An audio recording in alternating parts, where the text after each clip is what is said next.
Syekh Maulana Malik Ibrahim. Syekh Maulana Malik Ibrahim datang ke Pulau Jawa pada tahun 1404 Masehi. Sebenarnya jauh sebelum kedatangan beliau di Gresik sudah ada masyarakat Islam walaupun jumlahnya tidak seberapa.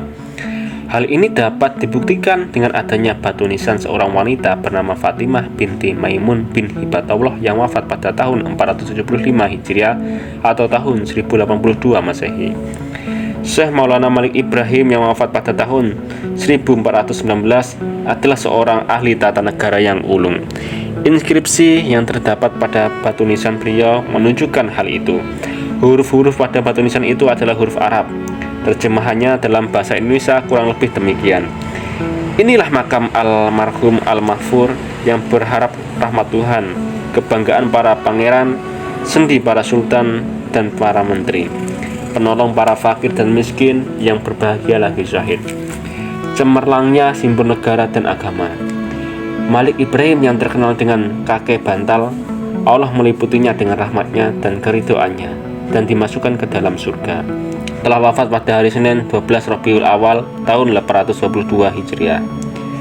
Demikian bunyi tulisan yang ada di nisan makam Syekh Maulana Malik Ibrahim. Penduduk pribumi mengenal beliau sebagai kakek bantal. Ini membuktikan bahwa pada masa hidup beliau berdakwah dengan cara yang bijaksana. Beliau dapat beradaptasi dengan masyarakat sekelilingnya. Agama dan adat istiadat lama tidak langsung ditentangnya dengan frontal dan penuh kekerasan, melainkan beliau perkenalkan kemuliaan dan ketinggian akhlak yang diajarkan oleh agama Islam. Beliau langsung memberi contoh sendiri dalam bermasyarakat.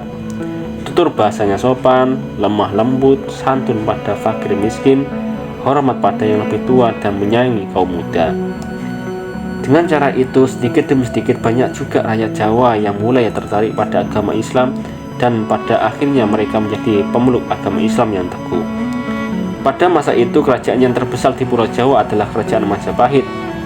Tetapi sesungguhnya kerajaan itu sudah keropos baik dari luar maupun dari dalam, terutama sejak ditinggalkan Mahapatih Gajah Mada dan Raja Hayam Wuruk. Majapahit dilanda perang saudara yang tidak ada habis-habisnya. Rakyat jelata menjadi korban, sementara kerajaan-kerajaan lain yang dahulu ditundukkan oleh Mahapatih Gajah Mada sudah banyak yang memisahkan diri. Kesetiaan para pembesar dan para adipati mulai menipis. Banyak upeti kerajaan yang tidak sampai ke tangan raja, melainkan bertumpuknya di kediaman para pembesar adipati. Kejahatan melanda di mana-mana. Banyak perampok dan pencuri. Bahkan banyak pula satuan-satuan prajurit yang melepaskan diri dan beralih menjadi gerombolan perampok, menggarong harta para penduduk atau rakyat jelata. Seringkali Syekh Maulana Malik Ibrahim atau yang dikenal kakek bantal dan murid-muridnya ketanggor gerombolan perampok ketika mereka sedang berdakwah keliling ke desa-desa. Pada suatu hari, gerombolan perampok menyerang rumah penduduk. Kebetulan salah seorang murid kakek bantal mengetahuinya. Murid tersebut segera membantu penduduk desa untuk melawan perampok. Para penduduk desa bertempur melawan anak buah si pemimpin perampok. Sedang murid si kakek bantal menghadapi pemimpin perampok itu sendirian. Keduanya bertarung dengan seru dan hebat. Keduanya sama-sama mengeluarkan ilmu kesaktian hingga pada suatu ketika sang murid berhasil menyerangnya dengan tendangan telak ke dada pemimpin perampok. Pemimpin perampok itu terjungkal ke tanah dengan nafas kembang-kempis. Wajah perampok itu tampak marah padam, pertanda marah. Baru kali ini dia menemui lawan yang tangguh. Dia berusaha bangkit berdiri namun tenaganya sudah lemah. Mulutnya mengeluarkan cairan merah. "Hayo, perintahkan anak buahmu menyingkir dari desa ini," bentak murid kakek bantal sembari mendekati pemimpin perampok yang jatuh terkapar di tanah. Pemimpin perampok itu hanya terdiam 1000 bahasa. Sepasang matanya penuh kemarahan menatap ke arah murid si kakek bantal. "Perintahkan anak buahmu meninggalkan desa ini," hadik murid si kakek bantal sembari berjongkok. Sepasang tangannya terkepal dan siap dihantamkan ke dada pemimpin perampok. Pemimpin rampok itu masih berdiam diri. "Kalau kau tidak mematuhi perintahku, kuhantamkan kau dengan pukulan mautku," ancam murid si kakek bantal. Di luar dugaan, tiba-tiba pemimpin rampok membuang ludahnya ke wajah murid si kakek bantal. Murid kakek bantal tak sempat mengelak. Ludah itu pun menempel ke wajahnya. Seketika kulit wajah murid si kakek bantal menjadi merah padam pertanda marah. Sepasang tangannya terkepal masih erat. Sekali dia melayangkan tangannya, tentu dada pemimpin rampok itu jadi ambrol. Melihat kemarahan murid si kakek bantal, seketika wajah pemimpin rampok menjadi pucat pasi. Hatinya mulai kedar. "Kali ini tamatlah riwayatku," gumam si pemimpin rampok. Tapi sungguh aneh. Tiba-tiba murid si kakek bantal mengurungkan serangannya. Dia bangkit berdiri tanpa menggelar sikap siaga. Wajahnya yang tadi marah, padam, dilanda api kemarahan, sekarang pulih kembali seperti sedia kala. Perlahan dia membersihkan ludah di wajahnya. Mengapa kau tak jadi menyerangku?" tanya pemimpin rampok. "Karena tadi kau telah membuatku marah," jawab murid si kakek bantal. "Aku tidak boleh membunuh orang dalam keadaan marah. Itu termasuk perbuatan dosa." "Kenapa berdosa? Bukankah aku ini orang jahat yang memang pantas untuk dibunuh?" ujar pemimpin rampok itu. "Tadi," kata si murid kakek bantal, "sebelum kau meludahiku, tadi sebelum aku marah, aku boleh membunuhmu. Karena niatku membunuhmu adalah untuk memerangi kejahatan. Tapi setelah kau meludahiku, maka hatiku jadi marah. Padahal agamaku melarang umatnya untuk menghukum orang dalam keadaan marah." Rampok itu tercengang. Untuk beberapa saat ini berdiam. "Betapa luhurnya ajaran agamamu." "Apakah nama agamamu itu?" tanya pemimpin rampok. "Islam," jawab murid si kakek bantal. "Islam artinya selamat. Siapa yang memeluk agama Islam akan selamat dan berbahagia hidupnya di dunia maupun di akhirat. Aku bekas seorang perwira Majapahit yang membelot dan menjadi pemimpin rampok. Kejahatanku bertumpuk-tumpuk, dosaku setinggi gunung," kata si pemimpin rampok. "Apakah Tuhan masih mau mengampuniku?" "Kenapa tidak?" sahut murid si kakek bantal.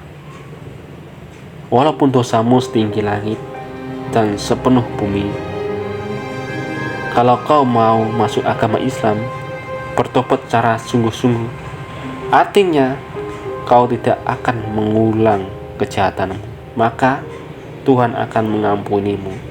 Dosa-dosa itu masa lalu, dihapus semuanya." "Benarkah begitu?" "Aku bicara sebenarnya. Dusta adalah perbuatan dusta," ujar murid kakek bantal. Tiba-tiba pemimpin rampok itu berusaha bangkit berdiri. Karena tubuhnya masih lemah, dia segera roboh lagi. Cepat-cepat murid kakek bantal segera menyambarnya. Sementara itu, pertempuran antara penduduk desa dengan para rampok masih berlangsung sangat serunya. Tiba-tiba terdengar bentakan yang membahana. Semua orang terkejut dan segera menghentikan pertempuran. Ternyata bentakan itu berasal dari pemimpin rampok yang berdiri di samping murid kakek bantal. Beliau telah menolong pemimpin rampok sehingga tenaga pemimpin rampok itu menjadi pulih seperti sedia kala. "Dengarkan semuanya," kata pemimpin rampok itu. "Mulai sekarang kutinggalkan dunia kejahatan. Aku sudah bosan dengan bergelimang dosa. Mulai hari ini aku masuk agama Islam, menjadi pengikut kakek bantal. Kalian yang menjadi anak buahku boleh pilih tetap jadi gerombolan perampok atau mengikuti jejak baru yang kutempuh, hidup secara baik-baik bersama masyarakat. Jumlah pemimpin perampok itu ada 20 orang. 10 orang langsung membuang senjatanya berupa pedang dan tombak. Mereka menyatakan diri mengikuti pemimpinnya, yaitu mulai hidup baru secara baik-baik. Namun 10 rampok lainnya segera meloncat ke punggung kuda dan berkata, "Pemimpin rampok, tekuk penjalin," kata mereka, "tak sudi kami mengikuti jejakmu. Biarkan kami menempuh jalan kami sendiri." "Terserah kalian," sahut pemimpin rampok yang ternyata bernama Tekuk Penjalin. "Tapi perlu kalian ingat, jangan mencoba-coba mengganggu desa ini lagi. Bila itu terjadi, maka aku sendiri yang akan membasmi kalian."